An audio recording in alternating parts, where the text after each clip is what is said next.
Okay, so my clock shows 2 o'clock, and we'll get started. I just want to welcome everyone to our champion sharing webinar this afternoon. My name is Frida Poirier, and I am one of the long-term care best practice coordinators at the RNAO, covering the homes within the current LIN 12 boundaries, as well as homes in Parry Sound, Powassan, Corbeil, North Bay, and Mattawa. And I will be your moderator for today's webinar. I'd like to introduce you as well to Andrea Stubbs. Andrea is the project lead of the Best Practice Champions program. She will be online to help anyone who has technical questions in relation to today's webinar. Our monthly webinars are a means of supporting RNAO Best Practice Champions and their work in guideline implementation. Our speakers are those who are actively involved in BPG implementation.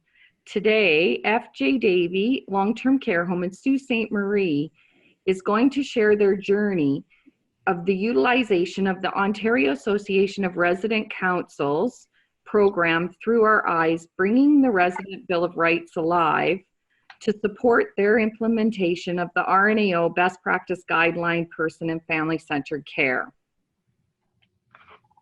Before we get started, just some housekeeping items to keep in mind. We do want our webinars to be interactive and engaging.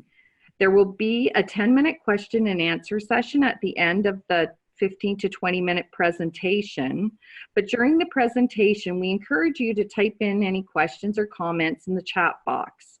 Please send your question and comments to all panelists and attendees to ensure that everyone sees the questions and comments.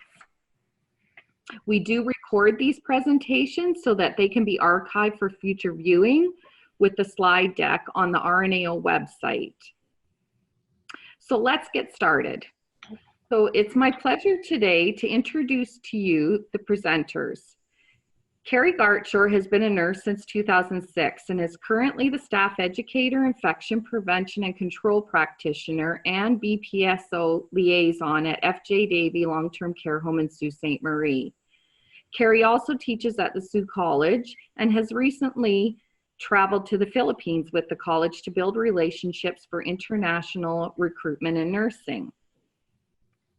Sandy Campbell and Suzanne Musso-Rains are both activation aides in the FJ Davey Home. They have completed the Best Practice Champions education. As champions, they have and continue to be front and center in implementation of the Person and Family Centered Best Practice Guideline and are witness to the positive quality outcomes it presents for the residents in their home. So just for those who are not familiar with BPSO, it stands for Best Practice Spotlight Organization. BPSOs are healthcare and academic organizations selected by the RNAO through a request for proposals process to implement and evaluate the RNAO's best practice guidelines. It's a dynamic partnership that focuses on making a positive impact on client-centered care, through evidence-based practice. RNAO provides support to organizations that have formally agreed to implement and evaluate multiple RNAO best practice guidelines over a 3-year period. And I just want to say I've had the blessing of being able to work with the presenters today as part of their BPSO journey. So from here, I'd like to open the floor to Carrie, Sandy, and Susie to share their journey. Hi, everybody. It's Carrie. I would like to start by thanking the RNAO for the opportunity to share a bit about our journey in becoming a best practice spotlight organization. Today, we hope to bring awareness to the partnership between RNAO and ORC and the amazing opportunity for healthcare partners to shift quality of care pillared on a person-centered approach to resident care while aligning the available resources and infrastructure to support evidence-based practice. We're going to share some of our practical approaches to culture change and relationship building in our home with the focus on improving resident and family satisfaction. The facility-wide implementation of the Person and Family Centered Care BPG was the catalyst that started our adventure with ORC's Through Our Eyes program. The FJ Davey Home is a 374-bed long-term care home located in the Northeast Lynn. The FJ Davey Home is a not-for-profit organization and the largest home in Sault Ste. Marie, Ontario.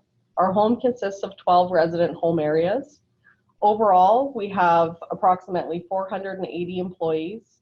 Our team consists of a progressive management team, administrator, executive director of nursing, directors of nursing, as well as staff educator, nurse practitioners, frontline nurses, personal support workers, and many other departments who all play a role in supporting the home in the implementation of RNAO's BPGs. The home, with the support of the RNAO, completed a gap analysis and compared our organization's current practice with evidence-based best practice recommendations to determine 1, our strengths and existing practices and processes that were currently implemented and supported by best practice in the home. 2, recommendations that were partially implemented into the home's practice. 3, recommendations that were not currently being met, and recommendations that were not applicable to our home setting. During the gap analysis, it was noted that the Through Our Eyes program met many of the BPG guideline recommendations that the home wanted to implement and focus on.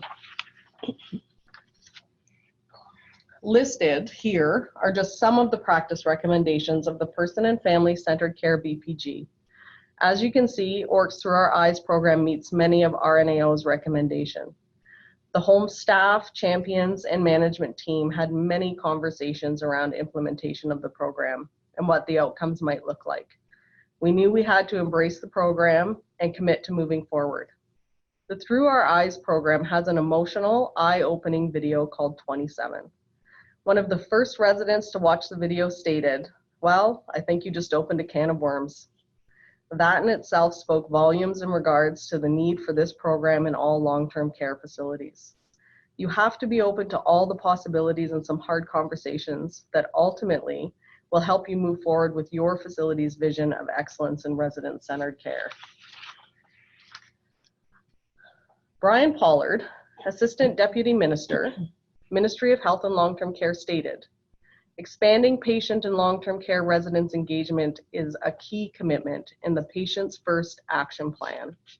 Part of the mandate is to support residents' councils in long-term care across the province. ORC is the ministry's partner to ensure that the resident's voice is at the center of the healthcare system's decision-making. In keeping with this mandate, ORC developed the Through Our Eyes program, which provides education on the Residents' Bill of Rights based on the experience of the residents. The program is centered around resident engagement and life experiences. Our residents are co-developing and delivering education sessions alongside of our staff." I'm now going to turn the presentation over to Sandy and Suzanne. Hello everyone, this is Sandy. An educational program, TOE is an educational program based on the Residents' Bill of Rights, and it's created and delivered from the perspective of the residents. It's this factor that actually creates the impact of the presentation. We hear things from our residents and we can all say, "Wow, I've done and said that, but I never realized how that was received." One of the most important statements relating to TOE is, "It is how it is received, not how it is intended, that matters." When you read a news story about a tragedy but you don't know the people involved, you feel sadness and compassion, but it doesn't really touch you personally. When you hear the same tragedy has happened to a loved one or someone you know, it affects your life. And that's the effectiveness of your own residents' voices. Residents living in long-term care homes co-develop and deliver an education session with a team or staff member. When we were initially approached about Through Our Eyes, we questioned if it might be more effective to have nursing staff work with the residents. But the very nature of activities is person-centered by virtue of the fact that with us it is always about residents' preferences and enjoyment. The dynamics of interactions between staff engaged in hands-on care is very different from that of activity staff. This It is an absolute honor to have the residents open up and express themselves. And this trust extends also to those who attend the sessions, because the resident is there and facing the staff and speaking or hearing their words spoken, and it creates a very intimate feeling of sharing personal experiences. It would be wonderful to see other disciplines engage in the creation of TOE sessions, because it's an amazing experience that fosters connection with the residents. Residents are aware that staff are doing the best they can with what they have. There's no blame here and no intended malice. TOE is a positive approach to stronger connections between residents and caregivers, and it can only lead to positive results. Residents with cognitive changes can be engaged as teachers. In considering a resident to complete the program with, you are not limited by cognitive or physical abilities. It is possible to communicate without words, as we all know. Persons who have dementia, those with physical limitations, they can still participate in the program. In co-facilitating with these residents, it's helpful to utilize the I am statements, and they'll be discussed on a later slide. It's all about listening to what the residents are saying, with or without words. In the TOE binder, on pages 21 to 23, you'll find very helpful advice on alternate methods of working with people with cognitive changes. When I was working with Pauline, we had practice sessions, and her health is such that at times she has no voice.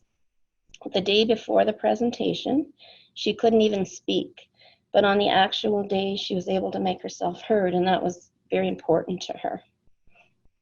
Residents have declared over and over again that they want to be part of the solution. With this program, they are. TOE helps us realign to the true reason we are here. It's all about the resident and doing all we can to provide proper care while respecting dignity and upholding their rights. We can all become complacent over time, and TOE reconnects us to the core values that initially brought us to this field. The value is undeniable. It governs every interaction we have with the residents and guides interactions we complete for the residents.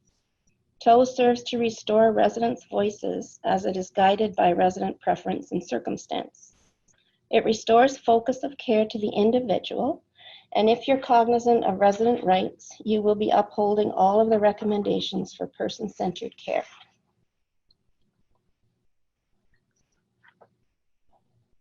Hello everybody, it's Suzanne. The FJ Davey Home activity staff were first introduced to this innovative program in July 2018. Frida and Carrie brought forth the impact this type of training session could have on our organization. Once we watched the resident rights video provided by ORC, our department knew we needed to be a part of this change in direction of healthcare. Our first meeting with Frida and Carrie, our department decided that the impact of the resident rights would be greatly felt by staff if we included our own residents. So over the next 2 months, we made our own resident rights video, which you will all see later in the presentation. In September 2018, all 6 of the full-time staff had chosen a resident to do Through Our Eyes with. Together with our resident, we met with Frida and Carrie. After watching the 27 video with the residents this time, there was some discussion after the video was completed. A resident explained that since her arrival at the home, staff called her by her Sunday name, and she wanted the name on her door to reflect the name she wanted to be called. After this was brought to our department's attention, we decided that there must be other residents who feel the same way. Our activity department went around our home and asked residents about their nameplates and if they wanted them changed. Many residents were elated to have their nameplate changed, so even before any presentation, the Through Our Eyes program was making positive changes for our residents.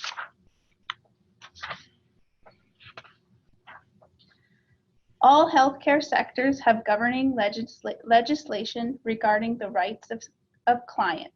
In long-term care, we have the Residents' Bill of Rights.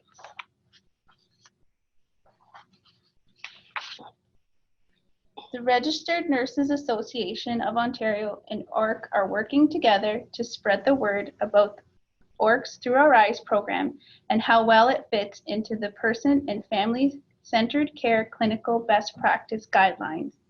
Together, these programs work to complement evidence-based recommendations and facilitate participation from residents, family members, and the whole home as they improve residents' and families' experiences of healthcare and the Residents' Bill of Rights.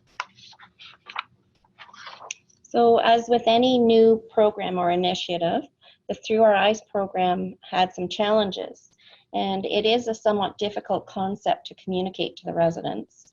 And in truth, it was a challenge for us to grasp the focus of the program. We were given the ORC binders and asked to choose a resident to develop a training session with. The binder has a schedule of meetings to follow and an outline of what should be discussed and developed through each meeting. We all read through our binders more than once, to be honest, until we felt confident in approaching our residents with the material. And it came down to explaining that we were going to create training sessions for employees that dealt with the residents' rights and related it to their personal experiences. About 2 months into the project, we realized that the ORC website has amazing videos that cover each step of the Through Our Eyes program, and I really highly recommend that you look at them. Under overcoming the residents' fear of reprisal and speaking up. Once Pauline, the resident I had worked with, had grasped the concept of the program, she was still reluctant to speak up. I realized that her fears were twofold. One, she was afraid of reprisal from staff in speaking up about things she didn't like. And two, she didn't want to get anyone in trouble. I explained to Pauline that she need not fear repercussion from her presentation, as this is intended as a positive experience, and also that no one would be personally named, and it is a general feeling and impressions that are directed toward and not directed toward any specific person. Of course, should a resident inadvertently disclose an abusive incident, it would have to be reported immediately. Although Pauline appeared comforted by my responses, the thing that really sold her on the program was the fact that she could become the voice for fellow residents who were unable to speak for themselves. So she really felt strongly about being an advocate for others. I think it's also prudent to say here that shortly after our initial discussion, Pauline's health declined to the point where she was deemed palliative. And at that time, it seemed that we would not be able to proceed. While I was visiting her, I noticed an improvement, and I mentioned the presentation, and she perked up. And she said it gave her a purpose and a reason to live. Understanding the official language of the residents' rights. The official language can be very difficult for residents to grasp. There's a booklet in the tow binder called Every Resident, and it's excellent. And it assists in explaining the rights in basic terms. So you have the right to know who is looking after you, no matter who they work for or how they are employed, becomes knowing your caregivers. It also gives examples people can relate to. Narrowing the focus to 2 or 3 resident rights. It can really seem overwhelming to the residents to decide on what they want to speak to, and getting started is the hardest part. Page 45 of the Through Our Eyes binder, it's called Discussion Points, Digging Deeper, and it is invaluable in narrowing the choices down. It lists topics A to K, and each topic relates to specific rights. One of the topics Pauline identified with was identify who you are every time, which coincides with knowing your caregivers. Once you've chosen the topics and the corresponding rights, you then can focus in drawing out what this looks like to the resident and building on their experiences and feelings. It's a truly eye-opening experience, and it can be shocking to hear how the resident feels. For example, one of Pauline's statements was, "When you don't tell me your name, I feel I'm a nothing." And that's a very powerful thing to hear. It is amazing to see the resident open up to the process and trust you with their innermost thoughts and feelings. Following the prescribed timelines. In the binder you are given from ORC, there are timelines of meetings with topics to discuss, length of meetings, resources to use, and when the next meeting should be held. Please be aware that this is helpful and a great guideline, but you must remember that the progress is dependent on the health and availability of the resident. Should the resident be ill, have visitors, want to attend an activity, if they're having a bad day, this all needs to be accommodated. My co-facilitator, Chrissy, had a health issue for 4 weeks and we couldn't meet. Then her family came into town, so we had to pause again. It doesn't mean your presentation will not get done. You need to adjust to the resident's schedule. When going through the first steps of this process, you must be aware of the comfort level of the resident presenting information in front of staff. You want to give them a voice, and if they don't want to speak or cannot express themselves verbally during the session, together you can find a creative way to incorporate their voice during the presentation. For Pauline was very comfortable saying her I am statements in front of a crowd, which was very impactful. However, when Chrissy and I started our process of Through Our Eyes, she told me right from the beginning that she did not want to speak in front of a crowd. I really wanted her voice heard during the presentation, so I asked her if it was okay for me to record her voice saying her I am statements. She agreed, and she picked the song for the background, and we took some photos of her and her family, and together we made a video which had a huge impact when presented to the staff.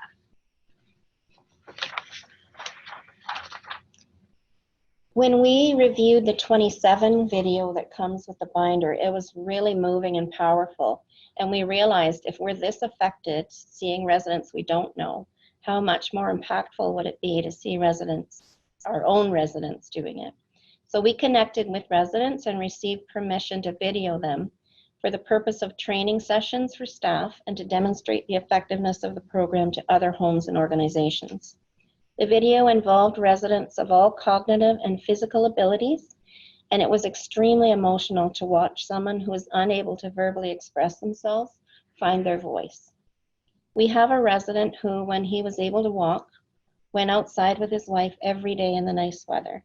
He's now in a wheelchair, and it was a very eloquent part of the video to see him holding the sign representing the right to go outside, and you will see him in the video. Once again, there's no comparison to seeing the faces and hearing the voices of the people you're caring for. When the program overview was presented to the board of directors, they were also very moved and expressed their support of the program. It is still important to view the 27 video, particularly with the residents you were working with, as it carries a powerful message and it kind of gives them more of an idea of where we're going with the program. One of the directors borrowed the 27 video to watch in order to learn more about the program. Support from administration is really important because it helps to promote and drive the program. We're now going to show you our resident rights video, and you can imagine people you know taking part.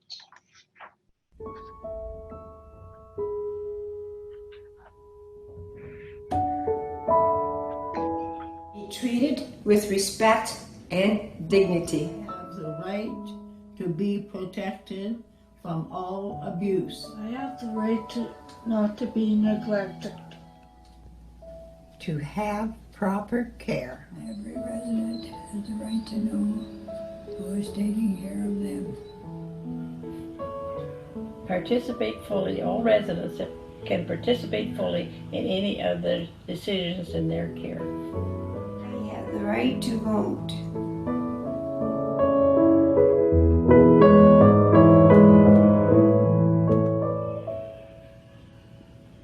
Every resident has the right to meet privately with his or her spouse. 3. We have the right to form a friendship.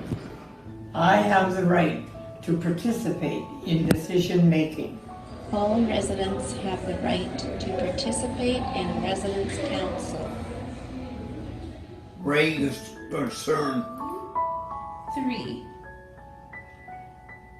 I have the right to have my personal belongings on display.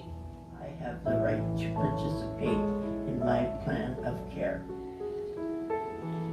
Every resident has the right to privacy.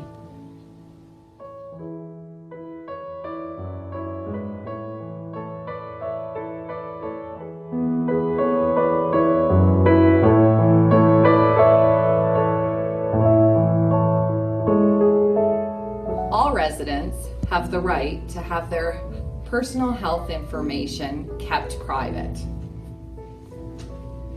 All residents have the right not to be restrained. At the FJ Davey Home, every resident has the right to have a designated contact person.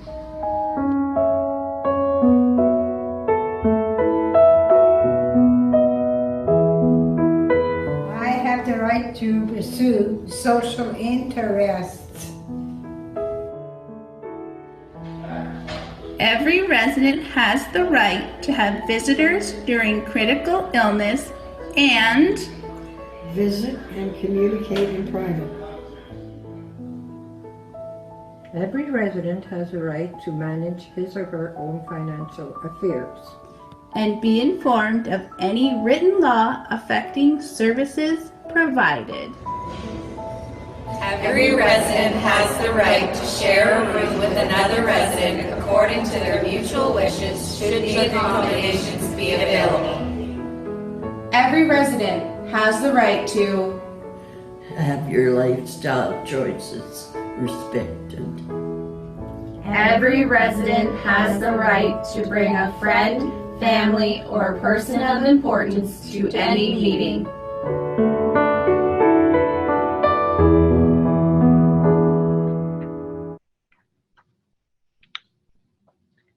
I am statements. I am statements are a series of statements that the residents see as defining who they are and what is important to them.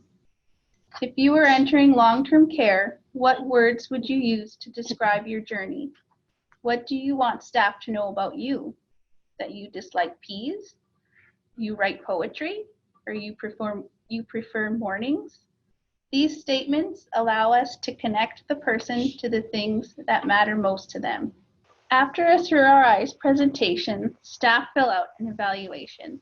Some of the comments have been, very effective to have a resident involved with staff, amazing presentation, thank you so much for the great informational session, the resident speaking, amazing, beautifully done, I cried. Also, the staff are encouraged to fill out a commitment card, which is a staff pledge to uphold resident rights. They write the commitment twice, one copy for them and one for the co-facilitators. Some staff commitments have been introduce myself before doing any care and knocking before entering resident rooms, ask resident what they prefer to be called, be more aware of how my words are perceived, slow down, paying attention to the little things. When I presented, I thought people might think, oh, another paper to fill out and be annoyed by it. But every single person in attendance lined up, and there were about 30 people, and they all wrote one out. And it was a real affirmation of the effectiveness of the program. Staff have been moved to tears during sessions. They talk about Through Our Eyes with their coworkers and encourage them to attend the next presentation. Some staff want to attend all the Through Our Eyes presentation. This type of learning really sticks with them. We've also had residents attend a presentation. Chrissy, my co-facilitator, told her table mates about her presentation, and 4 of her co-residents attended. Supporting their friend was very important, and they were moved by the presentation as well. To this day, Chrissy still mentions Through Our Eyes.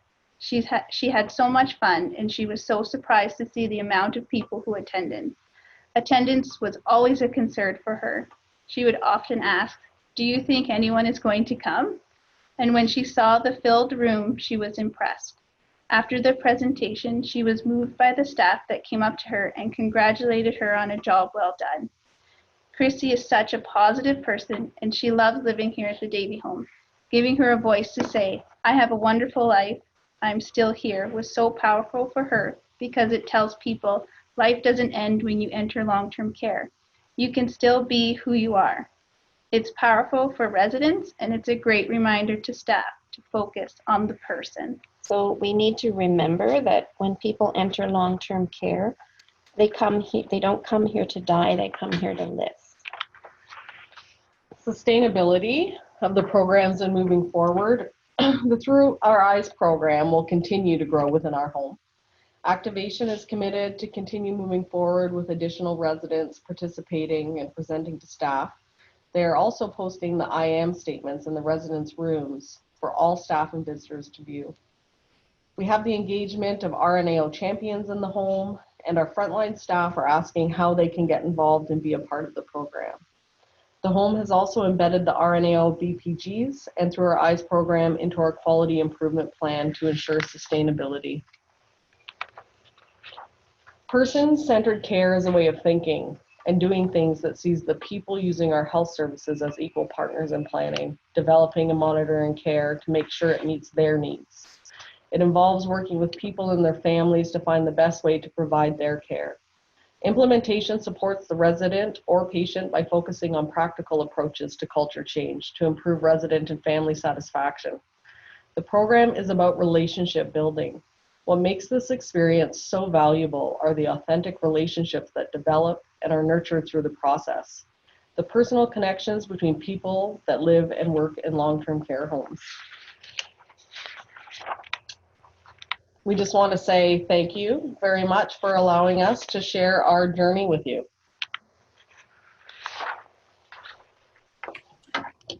Thank you, Carrie, Sandy, and Susie for an excellent presentation, and what a great representation of person-centered care.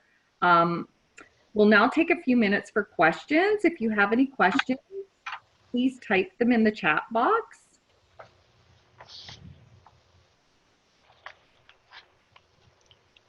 The webinar will be archived, and the link will be sent to all the participants today, as well as contact information for Carrie and Jennifer from ORC.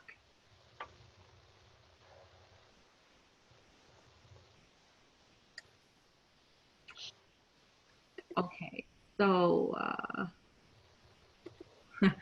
so Carrie, we have a question. How often do the residents present?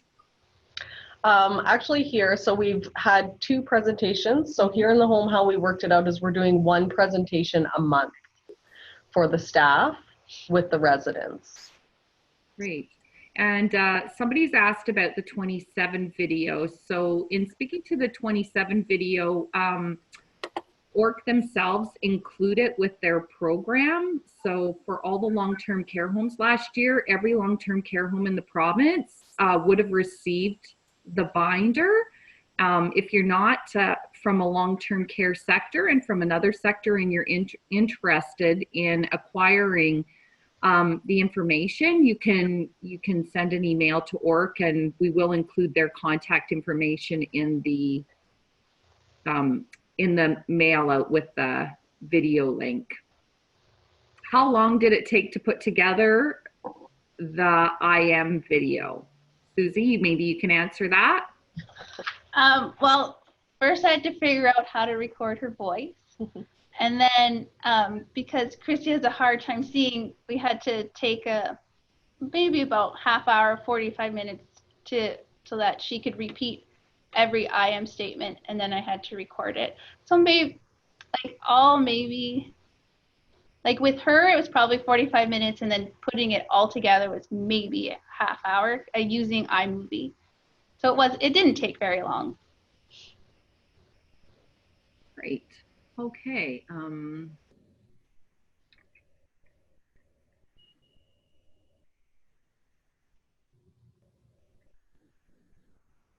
somehow missed. Okay, sorry.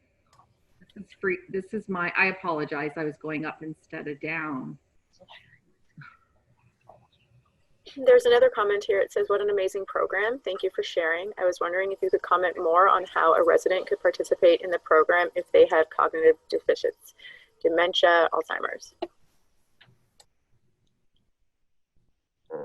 Well, as activation staff in particular, we have so many programs that we develop to work with people that have cognitive limitations and dementia and behaviors and all sorts of things. So you can utilize those forms of communication. A lot of the residents that have dementia really relate to music. You can also rely on the family to help you and assist you in determining what the resident would want to speak to. Were they able to? Great. So Sarah as well as said that she's faculty in an RPN program, and this is a huge focus of learning and what resources can she obtain. So I would say, Sarah, if you, when you get Carrie's contact information at FJ Davy, because she as well does some instruction at the Sioux College, she can probably connect you with some really good resources as well. If you go on to our website at the RNAO, we have a long-term care best practice toolkit. And if you go under person and family centered care, under that toolkit, there is a large number of resources and as far as learning and implementation of person and family centered care goes. Someone else asked about how they involve the family members in the program, and I think Susie sort of spoke to that with Chrissy. And for some of the residents, yes, that might have some more challenges. They would involve the families. Great. So I think that's it. Can any long-term care homes participate in this program?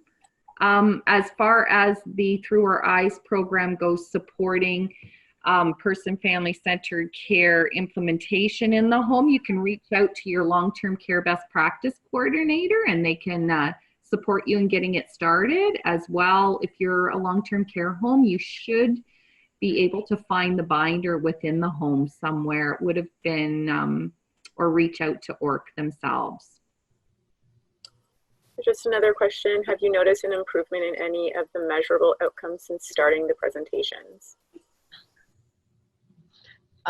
Yeah, so when we look at our improvements, obviously we're looking more qualitative than quantitative when we talk to our staff, and a lot of changes within the home have happened.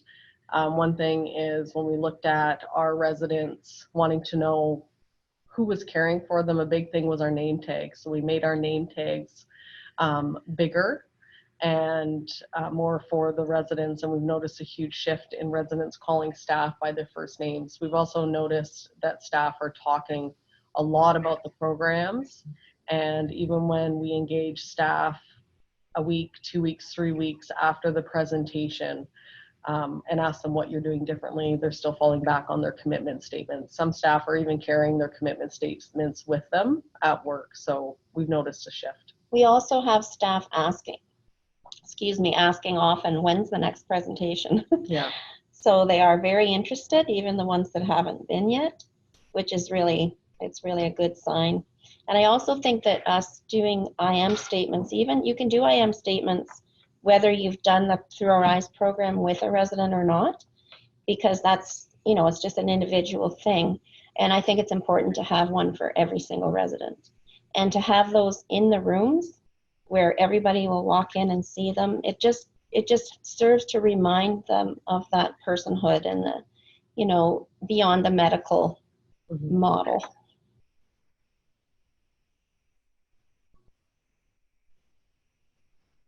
Great. So I think our time's running out. I just, a few more things. Somebody here is asking about available in a hospital setting. And I can appreciate that in a hospital settings, there's sometimes complex continuing care that, and clients that are in the hospital for a while. So I would just suggest reaching out to ORC and, or going onto their website as well, and having a look at, because the videos are there and you can send them an email. Sonia spoke to what they've done in their homes, and this is great information that they now frame the IM statement in the rooms of the residents, and that's wonderful to hear. Awesome. And I think we've covered everything. Well, I hope we have.